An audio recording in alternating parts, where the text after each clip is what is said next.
Good evening. Welcome to Money Matters. I'm Charlie Shields, Wells Fargo Advisors, LLC. We've got a good show for you tonight.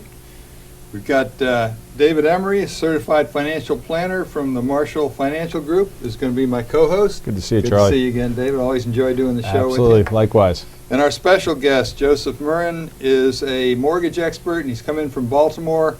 I think it's a real good time to be finding out what the heck's going on in the mortgage business. Things should be better than they are, and we want to explore that. So stick with us. It's going to be a good show.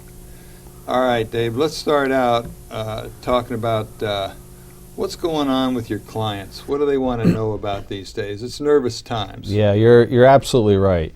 I think more and more I'm seeing clients come in their 40s and 50s. We refer to them as the sandwich generation.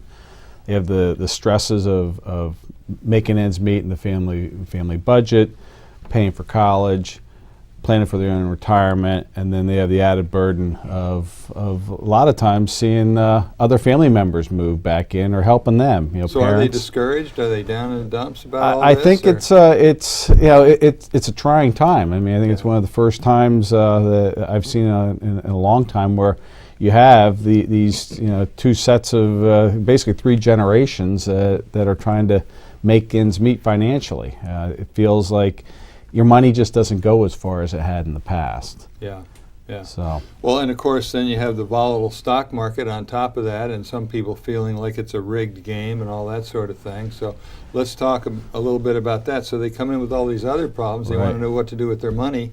How do you explain to them that they should deal with this volatile stock market and get their money in there? Well, I think a lot of it is understanding their risk tolerance, time horizons, and goals for the money. I mean, we talk through a lot of those types of questions with clients. We also help them with understanding how to manage their wealth, and what I mean by that, how to make their wealth go further, helping them come up with avenues to reduce their taxes, to reduce the amount of cost to pay for college. I mean, that's one of the big areas I help clients with is understanding that just the price tag of the college has isn't what people a lot of times ends up paying.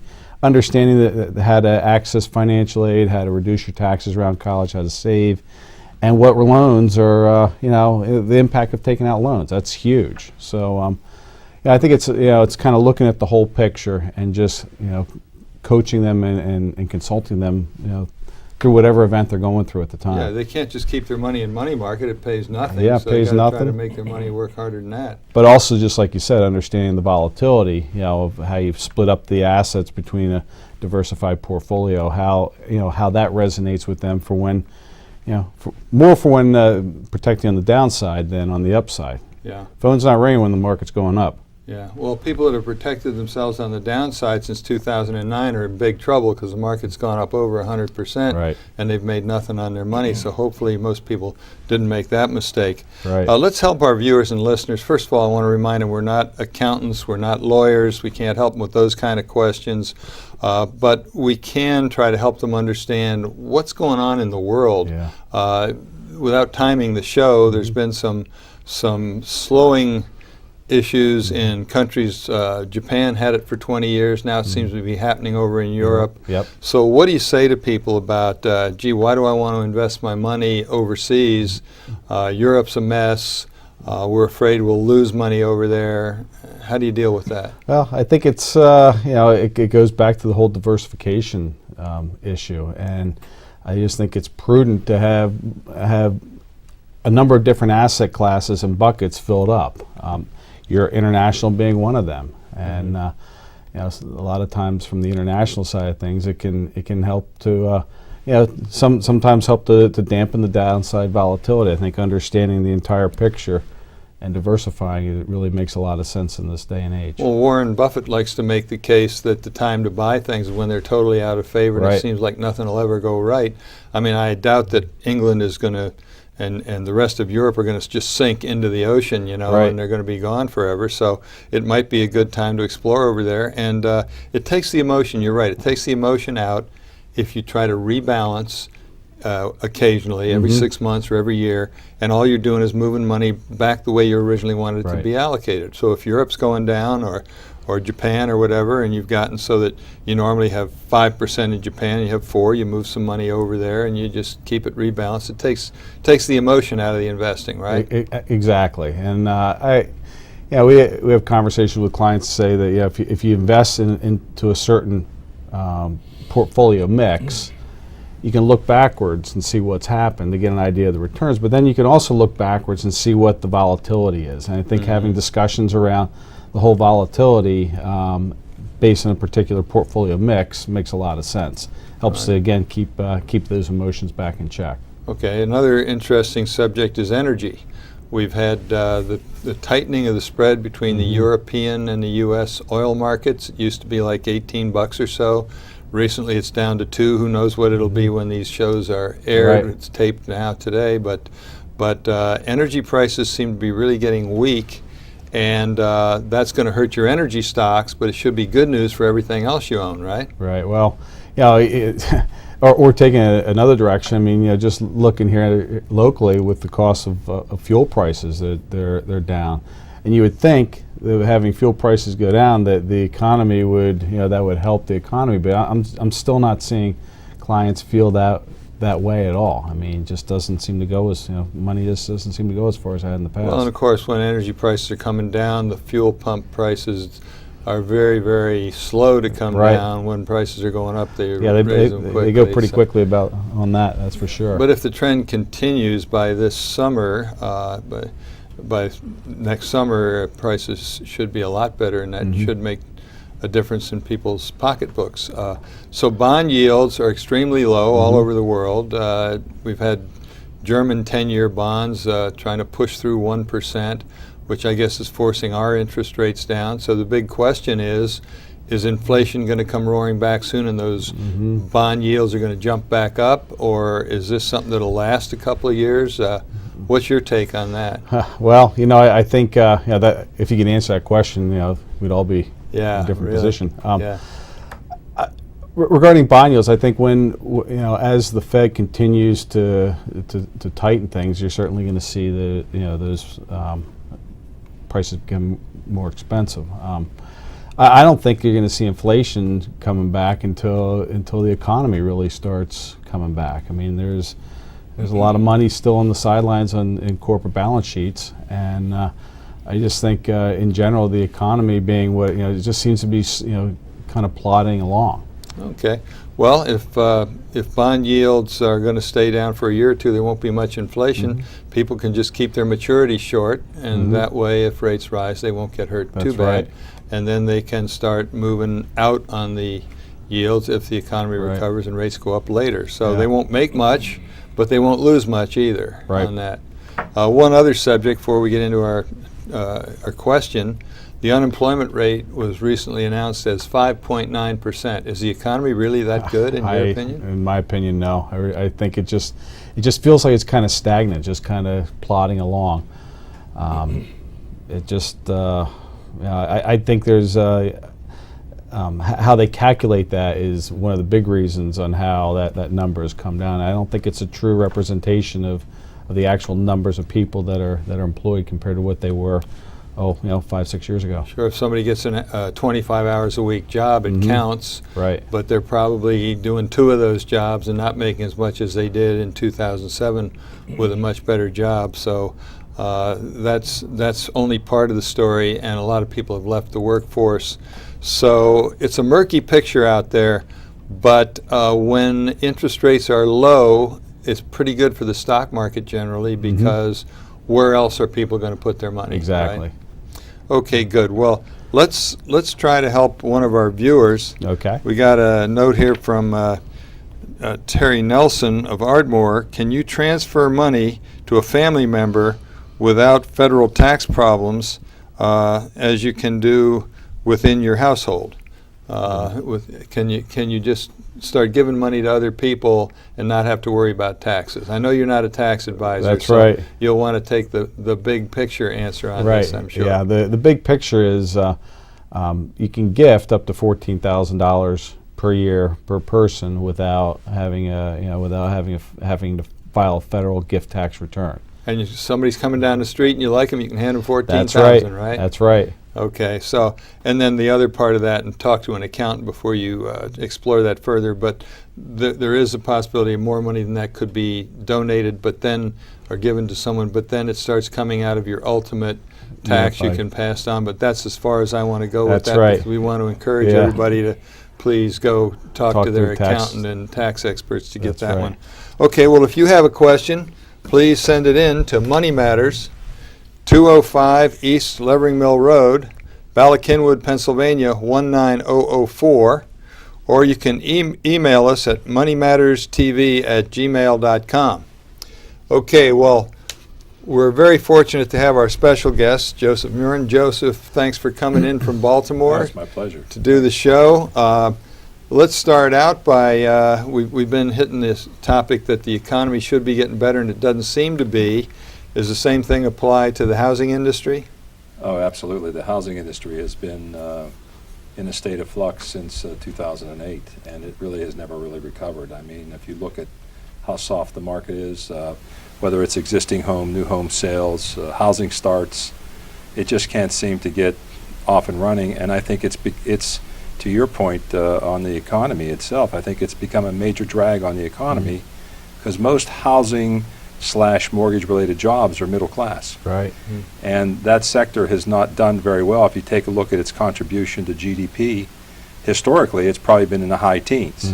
Yeah. And now it's down in the low teens or even a little bit less than that. So there's a huge, when you're 5 or 6 points off in the GDP contribution from a That's sector, that's a large. So I think that housing is suffered greatly because of the problems it created itself in the mortgage industry back in 07, 08, and 09. Well, intuitively, it would seem like the interest rates, people dreamed about ever getting a 5% mortgage, back in the days when mortgages were 8 and all this, and now, and they were even got up to 17 or 18% back in 1980, and now mortgage rates are at 4, and yet people aren't getting them. There's something totally wrong with that picture. Well, yeah, there is. I think there's two things. Number one, there's a tight credit market that still exists in this country since 08, and that's causing mortgages to be scarce, if you will, for a large majority of our folks. And I think the affordability issue, I mean, yes, there's low interest rates, but as appreciation in housing prices continues to creep back, as it has over the last few years, and incomes have not really risen in the last few years.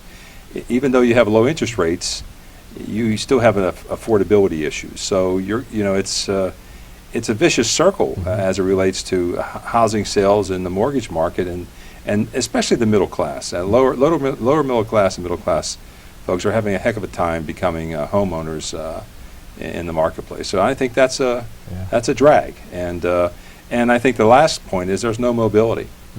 So first-time home buyers aren't buying. And then those who have homes aren't upgrading to another home. And then folks like me aren't finding that condo someplace. So there's no mobility in the housing market. When that happens, you have somewhat of a stagnant environment that exists. Are you seeing the foreclosures and people that are underwater on their mortgages? Has that kind of bled through the system? Because I think had a headwind on things for some time. It's moving through the system. The problem with foreclosures now are that the average foreclosure takes over 1,000 days. So whether you're in a judicial state where you have to have court approval, it's even longer. So that's causing a drag on inventory, and so there's always a means to deal with the consumer in other ways to be able to figure out how to expedite that property. But I don't look at the foreclosure issue today in our country as a problem we're having with the housing and mortgage industry.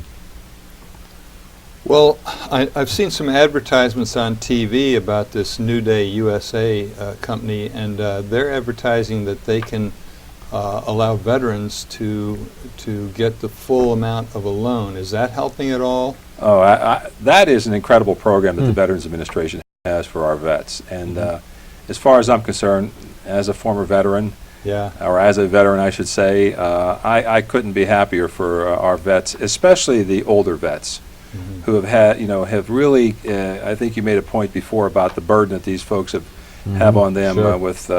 With all the accumulated debt that they've incurred over time to be able to raise their families, and now they're starting to take care of their parents, and they've just stretched themselves to the limit. But the VA's program will lend up to 100% loan to value, and I don't think there's anything more satisfying than to watch these veterans when they're able to be able to loosen up some of the cash flow in their homes because they can refinance their properties, pay off that high expensive debt, and really start living the way I think they deserve to live over the from the time they've been in the service till now. So that 20% down requirement was one of the big showstoppers that was preventing veterans from being able to have the mobility to move on to get another house. Well, I think the VA has always had it more liberal. I think the 20% down has always been in the more conventional marketplace, but veterans are a very proud group of people, and if someone says no to them once, they generally don't go back to the well. And fortunately, there are companies out there like a New Day USA that really reaches out to the veteran community and really says, and I think one of their taglines, they say, character is more important than credit, which is a true fact. I mean, when you provide a veteran with a mortgage, believe me, they appreciate what you've done, and they'll do whatever they have to do to make that mortgage payment each and every month. So has housing financing become more available for the average home buyer, or the lower or the moderate home buyer? It should, but it hasn't. Historically, the low to moderate borrower has used the Federal Housing Administration's programs, and they've been great programs for the low to moderate income brackets. But because of losses they've suffered over the years, they've probably doubled their mortgage insurance premium since 2010. That's now made it ill-affordable for these folks. So I think that moderate and low income brackets are without a place to go. And unless you're a veteran and you qualify under the veteran programs, I think they're having a tough time finding financing for their housing needs. Feedback I've gotten from my clients seems two of the showstoppers seem to be that a lot of banks want that 20% down to give them that cushion to make sure that they won't have to foreclose. Also, appraisals seem to be coming in lower than they were by quite a bit in the past. You got any comments on either of those? Well, yeah, I think the bankers are looking for doing business with consumers that have skin in the game. If they put 20% down, there's generally a likelihood they're just not going to walk away from the property. And we saw a lot of that in the 07, 08, and 09 timeframe where people just walked away from properties. Sure. And I think so they want to prevent that. That's not something, to the bankers it's a facility. So if they're going to provide a facility, they want to do that.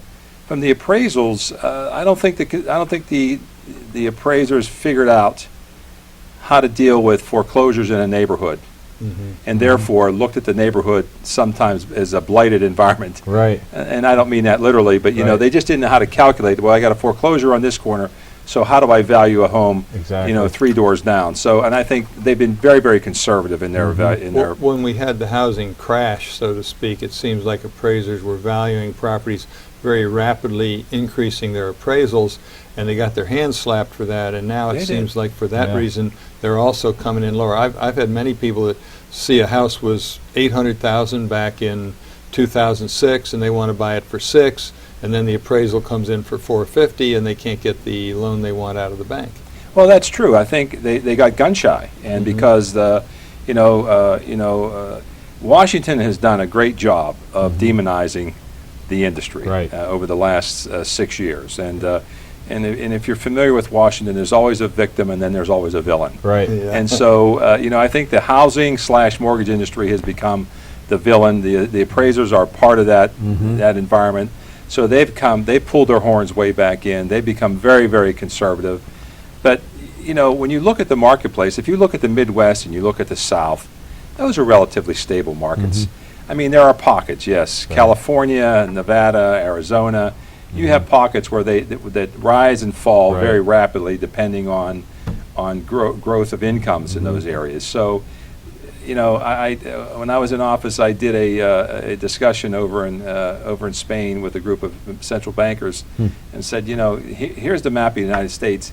here are the pockets, everything else, because they all walked away thinking that the whole U.S. marketplace was underwater, and that just wasn't true, and Right. it isn't true today. Right. Sure. What do you see? How's the tide going to turn for things to get better?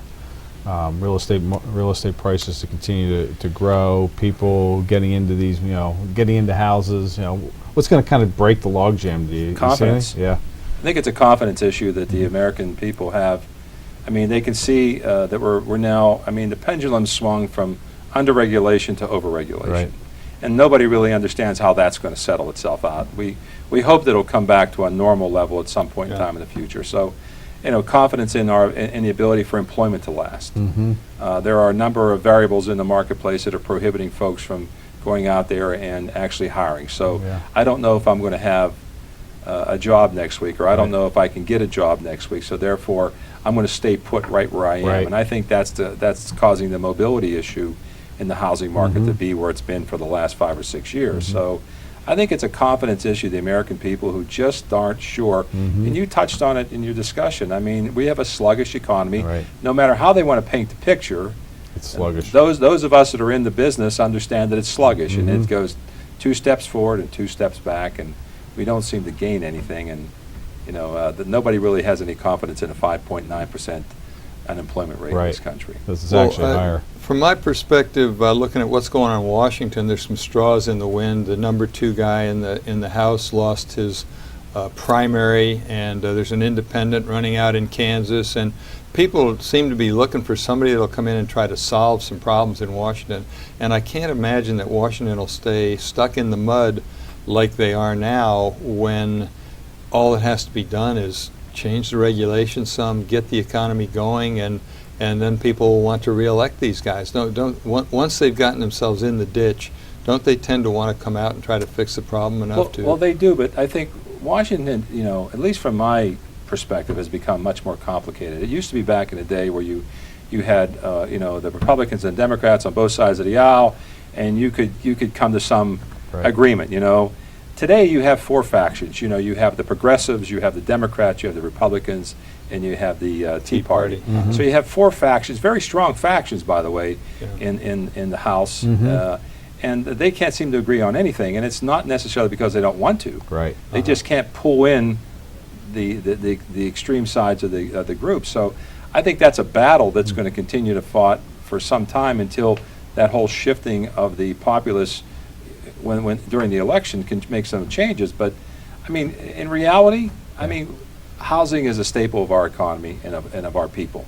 We need to focus on housing. We need to focus on this marketplace and say, okay, we made some mistakes, but that doesn't mean you shut the system down because we made some stupid mistakes and go forward. So we can't over-regulate it because we're paralyzing the market right now, and that's just unacceptable from And I think anybody's perspective. I think the multiplier effect too, with regards to real estate, the building and the selling. I mean, it's tremendous. And when it's sitting there stagnant, that's just more of a headwind on going back to these 5.9% unemployment rate numbers. Think about the folks in housing.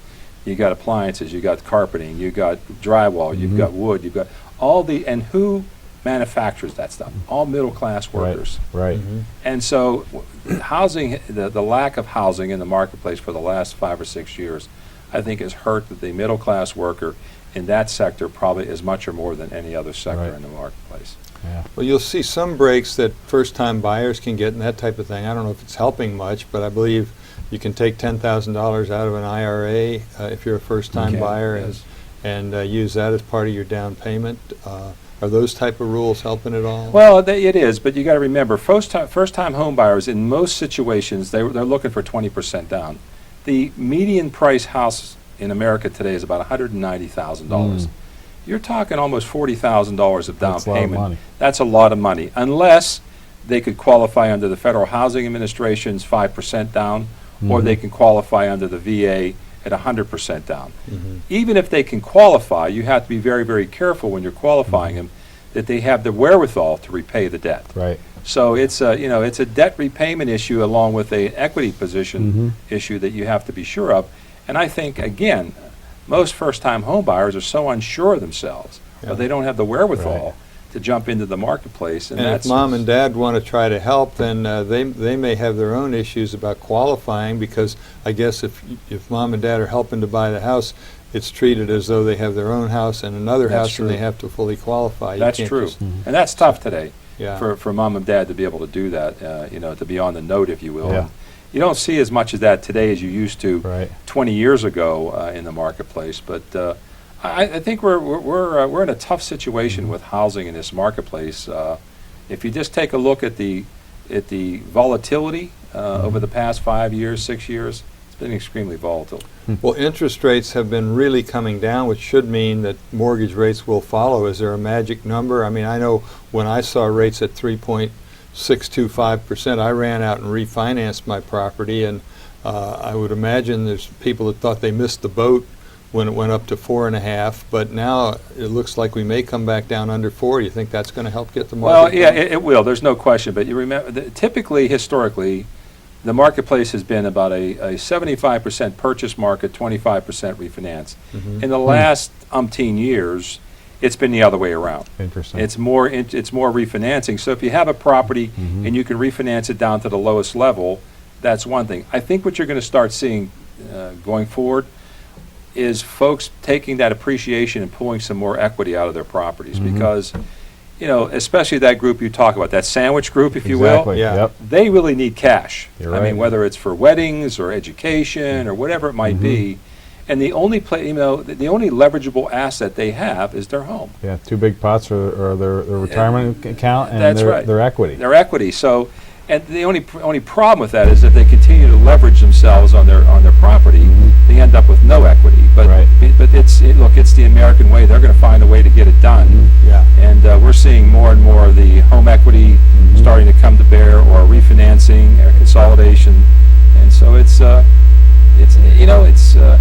funny. We're in Canada. The consumer looks at their mortgage as a debt, like my father did, right? Yeah. In America, we look at it as a leverageable asset, Yeah. Yeah. and How try to about be that? very creative with it. You know, Sure. Credit scores, is that impacting things? it's an indicator. You Yeah. know, I think it was the worst thing we ever did was come up with as an old banker in this business. Yeah. We used to look at the character of the individual and understand whether you could or you couldn't. When somebody flips a score on you, you make a decision on the score. I think you'd make a mistake by doing that. I agree. I'd rather be old-fashioned, look at the credit, look at the character of the individual, and make a determination with whether or not they have the willingness and the capacity to repay their loans. And that's a better way to manage credit today, in my mind, rather than the credit score. In 30 seconds, just give us a little background on how you came to be such an expert in the mortgage business. It's just one door opens and you walk through it, and I started out in the banking industry, and it's taken shape from there, moving into different things, and then I was blessed by having President Bush ask me to run Ginnie Mae for him, which was one of his agencies, and Wonderful. yeah, so it's just been a nice run. Well, we appreciate your insight. Maybe we can get you back, and we'll see if it's on a little more positive note in a year or so. We'd love to have Well, you I'm back. positive. I just think we're just Yeah. kind of in a straight line right now, Yeah. Charlie. All right. Well, Joe, I really appreciate you being here Our for the pleasure. show. Our guest next week is going to be Michael Patterson of Graphene Partners, and he's going to talk about a major breakthrough in blood testing. It's going to be a pretty fascinating show. You're just going to be amazed what you're going to learn. Stick with us. Hope you'll join us next week. As far as we're concerned, your money matters.